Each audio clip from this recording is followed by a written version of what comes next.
Exercise કર્યા પછી બંને બાજુ આઈસિંગ કરવું 10 મિનિટ આઈસિંગ કરવું. બંને ખભા પોઝિશન, બંને ખભા પર. ચાલો. સુવાની પોઝિશન. હા. ખભા કરતા થોડો દૂર રાખી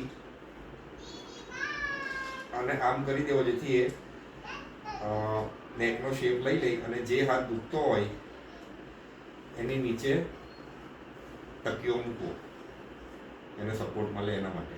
આ ચત્તા સુવાની રીત. હવે પડખે સુવા માટે જે બાજુ દુખતો હોય એ પડખે નહીં સૂવું, એના બીજા પડખે સૂઈ જવું અને આ તકિયાને અહીંયા મૂકવો.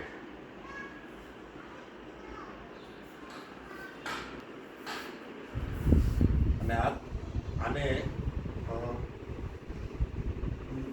આમ કરું જેથી નેકને સપોર્ટ